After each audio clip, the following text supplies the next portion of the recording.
الحمد للہ رب العالمین والصلاة والسلام علی سید الانبیاء والمرسلین اما بعد فاعوذ باللہ من الشیطان الرجیم بسم اللہ الرحمن الرحیم۔ سورہ بقرہ کی تفسیر چل رہی تھی اور آیت نمبر 173 پر ہمارا کلام جاری تھا۔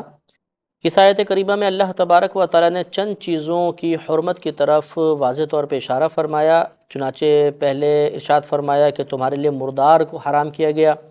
خون کو حرام کیا اور خنزیر کے گوشت کو۔ یہ تین چیزوں کی وضاحت ہمارے پچھلے پروگرام میں ہو چکی تھی۔ آگے اللہ نے ارشاد فرمایا کہ اور وما اہل بہ لغیر اللہ، اور وہ جانور جس پر بوقت ذبح اللہ تبارک و تعالیٰ کا نام نہ لیا گیا ہو۔ ویسے تو اس کا لفظی ترجمہ یہ ہوتا ہے اور وہ جانور اہل بہ کہ پکارا گیا ہو اس کے ساتھ لغیر اللہ، اللہ تعالیٰ کے غیر کو۔ تو اس معنی کی وجہ سے اس کی کئی تفسیریں کی گئی ہیں اور کئی چیزوں کو بیان کیا گیا ہے۔ تو اس آیت کے تحت جو چیزیں آئیں گی وہ میں آپ کی خدمت میں عرض کرتا ہوں کہ ایک تو ان میں وہ تمام جانور آ جائیں گے جنہیں مشرکین بتوں کے نام پر چھوڑا کرتے تھے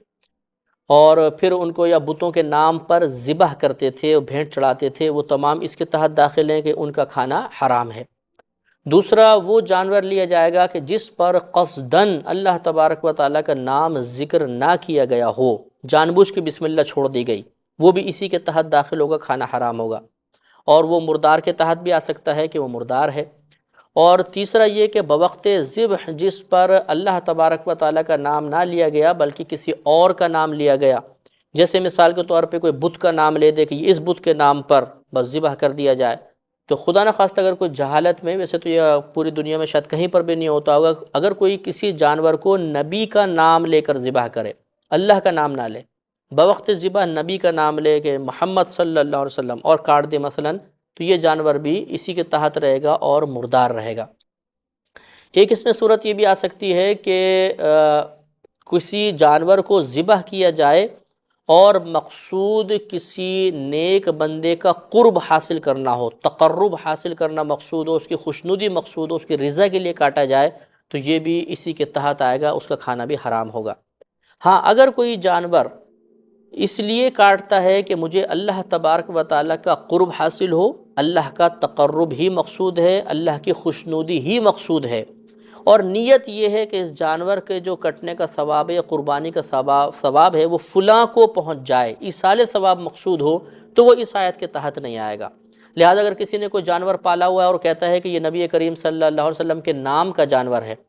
اور اس کی نیت یہ ہے کہ اصل میں اس جانور کو میں قربان کروں گا اللہ تعالیٰ کے قرب کے حصول کے لیے، اللہ کا تقرب مقصود ہے، اللہ تعالیٰ کی رضا، اس کی خوشنودی کے لیے، اور نیت یہ کرتا ہوں کہ اس کا ثواب یعنی جو میں کاٹوں گا، قربانی کا، ذبح کا، گوشت کا ثواب نبی کریم صلی اللہ علیہ وسلم تک پہنچ جائے، تو وہ اس کے تحت داخل نہیں ہوگا۔ اسی طریقے سے بعض مسلمانوں میں رائج ہے کہ سیدنا شیخ عبد القادر جیلانی رحمۃ اللہ علیہ کے لیے خصوصاً 11 تاریخ کو، جس کو 11ویں کا نام بھی دیا جاتا ہے، مخصوص جانور رکھا جاتا ہے اور کہا جاتا ہے کہ جی یہ غوث پاک کے نام کا جانور ہے، اس طرح کہہ دیتے ہیں۔ تو یہ صرف اس پر ایک نام لینے سے معاذ اللہ وہ حرام یا مردار نہیں ہو جاتا، نیت دیکھی جائے گی۔ اس شخص کی اگر نیت یہ ہے کہ میں اس جانور کو اللہ کے نام پر ہی قربان کروں گا، بوقت ذبح اللہ کا نام لوں گا، اللہ کا قرب مقصود ہے، اللہ کی خوشنودی مقصود ہے، لیکن اس کا ثواب سیدنا غوث اعظم رضی اللہ تعالیٰ عنہ تک پہنچ جائے، تو پھر یہ نیت غلط نہیں ہے۔ کیونکہ اگر ہم مطلقاً یہ اس کے ظاہر کو دیکھ کر یہ حکم لگا دیں کہ جس جانور کو کسی اللہ کے غیر کی طرف منسوب بھی کر دیا گیا وہ حرام ہو جائے گا، تو پھر تمام لوگوں کی قربانیاں ضائع ہونی چاہیے۔ اس لیے کہ ایک گائے سامنے سے گزر رہی ہے، ہم نے پوچھا یہ کس کی گائے ہے؟ فلاں نے کہا جی عبد الرحمن صاحب کی، تو منسوب کر دیا عبد الرحمن صاحب کی طرف، تو یہ جانور حرام ہوگا۔ تو اس کا مطلب یہ نہیں ہے کہ جس جانور پر کسی غیر اللہ کا نام لے دیا گیا وہ بھی حرام ہو جائے گا، ایسا نہیں ہے۔ لہٰذا یہاں پر جانور خصوصاً مراد ہے، اور جمہور کے نزدیک اس کی تفسیر یہی ہے کہ وہ جانور یہاں مراد ہے کہ بوقت ذبح جس پر جان بوجھ کر اللہ کا نام نہ لیا جائے، کسی اور کا نام ذکر کر دیا جائے، جیسے بتوں کا نام مشرکین لیا کرتے تھے، ان کے نام پر جانوروں کو ذبح کرتے تھے، وہ یہاں مقصود ہوگا۔ لیکن یہ شریعت کا ایک اصول ہے کہ شریعت ہمیں تنگی اور حرج میں مبتلا کرنا نہیں چاہتی ہے۔ اللہ تبارک و تعالیٰ نے خود قرآن عظیم میں آگے ارشاد فرمایا گا کہ اللہ نے تم پر دین میں کوئی حرج نہیں رکھا ہے، اور ہمارے نبی کریم صلی اللہ علیہ وسلم کے بھی فرمان ہے کہ لوگوں کو آسانیاں دو، انہیں خوشخبری سناؤ، انہیں تنگی میں مبتلا نہ کرو۔ لہٰذا آگے اللہ تبارک و تعالیٰ نے اسی وسعت کا اظہار فرمایا کہ فمن اضطر غیر باغ ولا عاد، پر جو شخص مجبور ہو اور وہ باغی بھی نہ ہو، حد سے بڑھنے کا ارادہ بھی نہ رکھتا ہو، فلا اثم علیہ، تو اس پر ان چیزوں کے استعمال میں کوئی گناہ نہیں ہے۔ لہٰذا مثال کے طور پہ ایک شخص مجبور ہے، حالت اضطرار میں ہے۔ حالت اضطرار کا مطلب یہ ہوتا ہے کہ اسے 3-4 دن کا مثلا فاقہ ہو گیا اور اب وہ قریب المرگ ہے، اور اس کے پاس کوئی کھانے کی چیز موجود نہیں ہے، کوئی اس کی مدد کے لیے تیار نہیں ہے، کوئی اسے قرضہ دینے کے لیے تیار نہیں ہے، وہ کسی سے چھین جھپٹ کے بھی نہیں کھا سکتا، کیونکہ اگر حالت اضطرار طاری ہو جائے، فاقہ ہے اور وہ چھین جھپٹ کے اپنی جان بچا سکتا ہے تو اس کے لیے فرض ہے پھر مردار نہیں کھائے گا بلکہ چھین کر حلال چیز کھا لے بقدر ضرورت۔ لیکن بالفرض کو جنگل میں پھنس گیا، کسی صحرا میں پھنس گیا اور وہاں پر اب کچھ بھی کھانے کے لیے نہیں ہے، کوئی مدد کرنے والا نہیں ہے، کسی سے چھین کر بھی نہیں لے سکتا ہے، یہ ایک ایسی حالت ہے جس کو ہم حالت اضطرار کہتے ہیں، مجبوری کی حالت کہتے ہیں۔ اب اگر اس میں وہ بغاوت کا ارادہ نہیں رکھتا، یعنی اس کے مقصود اللہ تبارک و تعالیٰ کے احکام سے بغاوت نہیں ہے، اور نہ وہ عاد ہے یعنی حد سے بڑھنے والا، مطلب یہ کہ اس کو کوئی مردار نظر آیا تو اب وہ اس کو کھا سکتا ہے، لیکن اللہ تعالیٰ کے احکام سے بغاوت مقصود نہیں ہونی چاہیے، اور حد سے بڑھنا، حد سے بڑھنے کا مطلب کہ بقدر کفایت سے آگے بڑھ جانا۔ اگر وہ اس جانور کی 2 بوٹیاں کھا کر اپنی جان بچا سکتا ہے تو تیسری بوٹی کھانا حد سے بڑھنا ہوگا، لہٰذا بقدر ضرورت اس مردار کو کھانا اس کے لیے جائز ہے۔ اسی طرح اگر کوئی پینے کے لیے کوئی چیز موجود نہیں، فقط خون موجود ہے اور کوئی ایسی پینے کی چیز موجود نہیں جس سے وہ اپنی پیاس بجھا کر اپنی جان بچا سکے، تو خون پی کر اپنی جان بچانا جائز ہے۔ ایسی کسی مقام پہ اگر سور ہے اور کوئی بھی چیز موجود نہیں اور وہ بھوک سے مرا جاتا ہے تو سور کو بھی کھانا بقدر ضرورت اس کے لیے جائز ہو جائے گا۔ تو یہ تمام جو صورتیں ہیں ان کو ہمیں ملحوظ رکھنا چاہیے، لہٰذا حالت اضطرار میں یہ جائز ہے۔ اسی طرح انتقال خون کا مسئلہ بھی ہے کہ اللہ نے خون کو حرام قرار دیا ہے، یعنی ہمارے جو بدن کا خون ہے ہم اس کے مالک نہیں ہیں اور یہ حرام ہے، یہ جس طرح اس کا کھانا پینا حرام ہے اس طرح اس کا منتقل کرنا بھی حرام ہے۔ لیکن فمن اضطر غیر باغ ولا عاد کے قول سے ہمیں یہ معلوم ہوتا ہے کہ اگر کوئی واقعی حالت اضطرار میں ہے، پریشانی کی حالت میں، مجبوری کی حالت میں ہے، جیسے ایک مسلمان مر رہا ہے، اسے خون کی شدید ضرورت ہے، اگر اسے خون نہیں ملا تو بظاہر وہ مر جائے گا۔ ویسے تو وہ کس طرح مرے گا، کس ذریعے سے مرے گا، خون دینے سے بھی وہ بچتا ہے کہ نہیں بچتا، یہ اللہ ہی بہتر جانتا ہے، لیکن ظاہر یہ ثابت کر رہا ہے، ماہر ڈاکٹر یہ کہہ رہا ہے کہ اگر اس کو خون نہیں چڑھایا گیا تو یہ مر جائے گا۔ ایسی صورت میں اضطرار ثابت ہوتا ہے اور انسان اپنا خون اسے بقدر ضرورت دے سکتا ہے۔ وہی بات کہ احکام شرعیہ سے بغاوت مقصود نہ ہو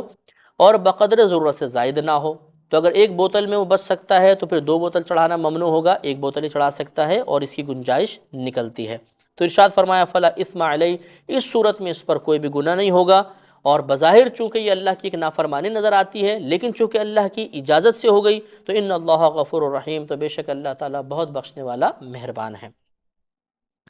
اب ان سے اگلی آیات میں مشرکین سے اللہ تبارک و تعالیٰ نے اپنی گفتگو کا رخ پھر دوبارہ اہل کتاب کی طرف فرمایا،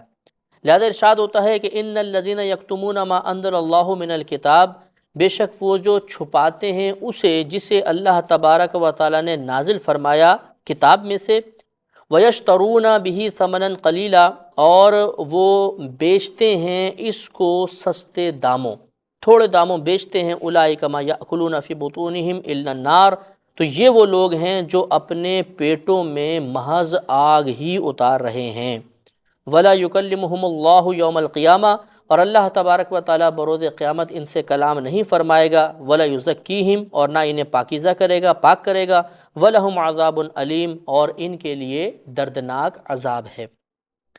تو یہاں پر وہی یہود کے وہ علماء مراد ہیں کہ جو نبی کریم صلی اللہ علیہ وسلم کے تشریف لانے کے بعد ان آیات کو چھپایا کرتے تھے کہ جن آیات سے نبی کریم صلی اللہ علیہ وسلم کا نبی ہونا ثابت ہوتا تھا، اور لوگوں کے بارے میں غالب گمان تھا کہ ان آیات کی معرفت کے بعد وہ ہمیں چھوڑ کر نبی کریم کی طرف مائل ہو جائیں گے، ان کی اللہ نے مذمت بیان فرمائی۔ اور یہ پہلے بھی آپ کو بتایا تھا کہ یہ سستے داموں اللہ نے فرمایا کہ یہ بیچتے ہیں اللہ کی آیات کو، اس سے مراد یہ تھا کہ ایک تو یہ کہ خود ہدایت قبول نہیں کرتے تھے، ان نذرانوں کے لالچ میں جو ان لوگوں کی طرف سے ان کو ملتے تھے، تو گویا کہ انہوں نے اخروی انعامات کو چھوڑ کر ان لوگوں کے ان نذرانوں کو قبول کر لیا، یہ ان کے لیے بہت ہی خسارے کا سودا ہے، اور گویا کہ انہوں نے سستے داموں اللہ تبارک و تعالیٰ کے آیات کو بیچ دیا۔ اگر یہ ان لوگوں کی خوشنودی حاصل نہ کرتے اور فقط اللہ تبارک و تعالیٰ کی رضا کو ملحوظ رکھتے تو انہی آیات کے بدلے میں اللہ تعالیٰ انہیں اخروی درجات اور عزت عطا فرماتا۔ تو یہ گویا کہ آیات کو سستے داموں بیچنا ہے، اور ان کے لیے نص قطعی وارد ہو گئی کہ اگر یہ اسی حالت پہ مر گئے، اور جو مرے ہیں وہ اپنے پیٹوں میں آگ اتار رہے ہیں، یہ دنیاوی نفع نہیں ہے، بظاہر دنیاوی نفع ہے لیکن آخرت میں کوئی نفع نہیں ہے، پیٹوں میں یہ آگ اتار رہے ہیں، اور اللہ تعالیٰ برود قیامت نہ تو ان سے کلام فرمائے گا، یعنی نرمی والا کلام، رحمت بھرا کلام، بلکہ غضبناک ہو کے کلام فرمائے گا، اور نہ انہیں پاکیزہ کرے گا۔ ان کا گناہ کا وبال ان کے کندھوں پر رہے گا، اور ان کے لیے دردناک عذاب ہوگا۔ آگے ارشاد فرمایا کہ اولئک الذین اشتروا الضلالۃ بالہدی، اور یہی وہ لوگ ہیں جنہوں نے گمراہی کو ہدایت کے بدلے خرید لیا، والعذاب بالمغفرہ، اور انہوں نے عذاب کو مغفرت کے بدلے خریدا، فما اصبرہم علی النار، تو یہ آگ پر کس قدر صبر کرنے والے ہیں۔ تو یہ بظاہر جملہ تعجبیہ ہے، لیکن اللہ تبارک و تعالیٰ کے لیے تعجب محال ہے۔ یہ ہمارے اس میں ہے کہ اگر ہم ان کو دیکھیں تو واقعی ہم تعجب کریں گے کہ یہ کتنے بے عقل لوگ ہیں کہ انہوں نے نبی کریم صلی اللہ علیہ وسلم کی اطاعت کو چھوڑ کر اور اللہ تبارک و تعالیٰ کی آیات کو چھپا کر کتنا بڑا عذاب مول لیا۔ معمولی سے چند روپوں کی خاطر، چند تھوڑی سی دنیاوی عارضی عزت کی خاطر انہوں نے آگ کے عذاب کو مول لیا۔ تو واقعی تعجب کی بات ہے کہ انہوں نے کتنا آگ کے عذاب پر صبر کیا، کتنے آگ کے عذاب کو مول لے لیا۔ یہ ان پہ واقعی تعجب ہونا چاہیے، ان کی عقل پہ تعجب ہونا چاہیے۔ آگے ارشاد فرمایا کہ ذالک بان اللہ نزل الکتاب بالحق، اور یہ جو ان کے اوپر یہ عذاب وغیرہ نازل ہوگا اور جو اللہ تعالیٰ نے ناراضگی کا اظہار فرمایا، اس سبب سے کہ بے شک اللہ تبارک و تعالیٰ نے کتاب کو حق کے ساتھ نازل فرمایا۔ یعنی یہ قرآن کو مراد لے رہے ہیں یہاں پر کہ قرآن کو حق کے ساتھ نازل فرمایا، تو قرآن ان کے سامنے تھا، اس سے حق کو قبول کرنا چاہیے تھا، یا توریت میں حق کے ساتھ، توریت کو حق کے ساتھ نازل فرمایا کہ توریت میں وہ آیات موجود تھیں کہ جن پر غور و تفکر کر کے انہوں نے بظاہر ہدایت کو حاصل کر لیا تھا۔ یہ الگ بات ہے کہ قبول نہیں کیا۔ وَإِنَّ الَّذِينَ اخْتَلَفُوا فِي الْكِتَابِ لَفِي شِقَاقٍ بَعِيدٍ، اور بے شک وہ جنہوں نے کتاب میں اختلاف کیا وہ بہت بڑی گمراہی میں ہیں۔ اب یہاں پہ جنہوں نے اختلاف کیے اس سے دو مراد ہیں، یا تو یہودی مراد ہیں کہ جنہوں نے قرآن عظیم میں اختلاف کیا اور کہا کہ یہ ہم اس کتاب پر ایمان لے کر نہیں آئیں گے، اور یا ان سے مشرکین مکہ مراد ہیں جو قرآن عظیم کے بارے میں کہا کرتے تھے کہ معاذ اللہ یہ تو پچھلے لوگوں کے قصے کہانیاں ہیں، اور بعضوں نے اس کو جادو کہا۔ تو ان کا یہ رد ہے کہ جو اختلاف کرتے ہیں کتاب میں، اس کے حق ہونے میں اختلاف رکھتے ہیں، تو وہ بہت بڑی گمراہی میں ہیں۔ لیس البر ان تولوا وجوہکم قبل المشرق والمغرب، اور یہ نیکی نہیں ہے کہ تم اپنے چہروں کو مشرق اور مغرب کی جانب پھیر لو، ولکن البر، اور لیکن نیکی تو یہ ہے، من آمن باللہ والیوم الآخر، کہ جو ایمان لایا اللہ تبارک و تعالیٰ پر، اخروی دن پر، والملائکۃ والکتاب والنبیین، اور فرشتوں پر اور کتاب پر اور انبیاء علیہم السلام پر، وآت المال علی حبہ ذوی القربى والیتامى والمساکین ومن السبیل والسائلین وفی الرقاب، اور وہ خرچ کرتا ہے مال کو یا دیتا ہے مال کو اللہ تبارک و تعالیٰ کی محبت میں قریبی رشتہ داروں کو، یتیموں کو، مساکین کو، مسافروں کو، سوال کرنے والوں کو، اور غلاموں کی گردنیں چھڑانے میں، وَأَقَامَ الصَّلَاةَ، اور قائم کرتا ہے وہ نماز کو، وَآتَ الزَّكَاةَ، اور ادا کرتا ہے زکوٰۃ کو، وَالْمُوفُونَ بِعَهْدِهِمْ إِذَا عَاهَدُوا، اور وہ اپنے عہد کو پورا کرتے ہیں جب وہ وعدہ کریں، وَالصَّابِرِينَ فِي الْبَأْسَاءِ وَالضَّرَّاءِ وَحِينَ الْبَأْسِ، اور وہ صبر کرنے والے ہیں سختی میں، تکلیف میں اور جہاد کے وقت، اولئک الذین صدقوا، یہی لوگ سچے ہیں، واولئک هم المتقون، اور یہی پرہیزگار ہیں، پرہیزگاری اختیار کرنے والے ہیں۔ تو یہاں پر رد اصل میں کیا، اس کے بارے میں دو قول ہیں، یا تو یہود اور عیسائیوں کا رد مقصود ہے،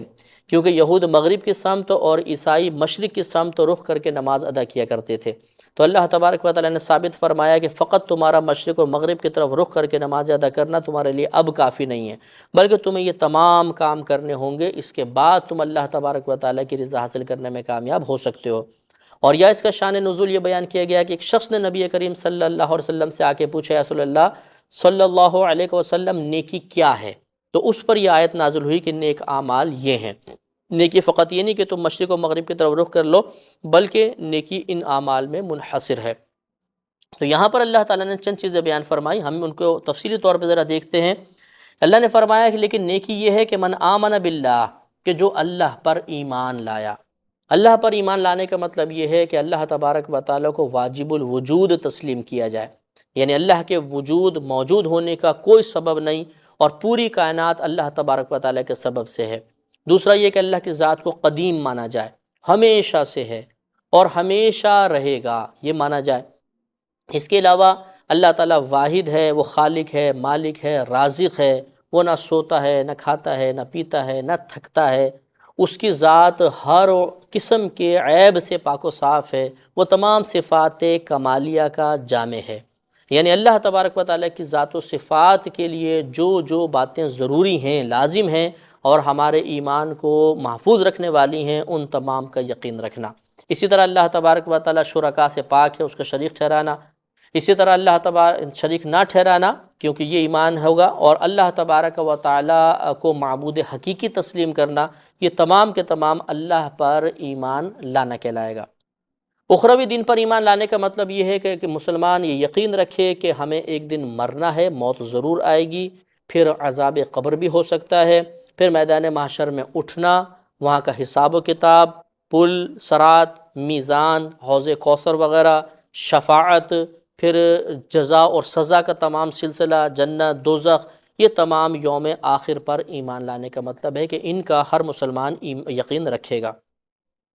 فرشتوں پر ایمان لانے کا مطلب یہ ہے کہ یہ اللہ تعالیٰ کی نوری مخلوق ہیں، ان میں توالد و تناسل نہیں ہوتا، ان میں مذکر و مؤنث نہیں ہوتا، یہ اللہ تبارک و تعالیٰ کی ایسی مخلوق ہے جو کبھی بھی اللہ کی نافرمانی میں مشغول نہیں ہوتی۔ ان میں بھی رسول اور ملائکہ رسول ہوتے ہیں، باقاعدہ رسول ہوتے ہیں، یہ اللہ تبارک و تعالیٰ کے حکم سے مختلف کاموں کو سر انجام دیتے ہیں، اور ان کی تعداد اللہ تبارک و تعالیٰ ہی بہتر جانتا ہے۔ ان تمام چیزوں پہ کم از کم ہمیں ایمان رکھنا ہوگا۔ کتاب پر ایمان سے مراد یا تو خود قرآن پر ہے، اور اگر الف لام کو استغراقی مانے تو تمام کتب سماویہ مراد ہیں، کہ تمام آسمانی کتابوں پر ایمان رکھنا۔ آسمانی کتابوں پر ایمان رکھنے کا مطلب یہ ہے کہ انہیں من جانب اللہ تصور کرنا کہ یہ اللہ کی طرف سے ہیں،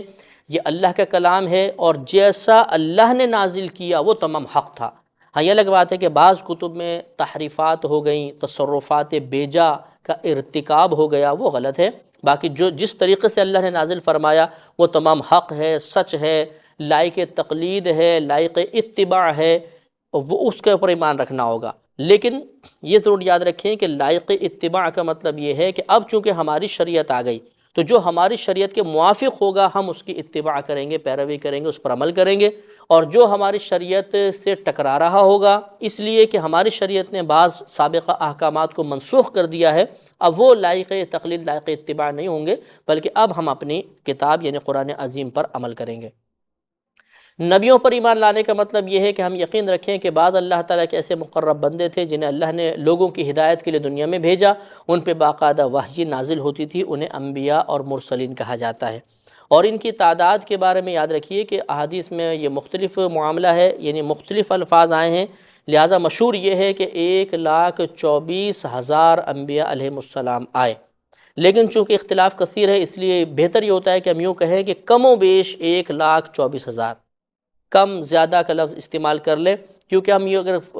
ایکوریٹ یہ کہیں کہ 1,24,000 انبیاء علیہ السلام دنیا میں آئے تو ہو سکتا ہے کہ وہ ایک آدھ زیادہ آیا ہو،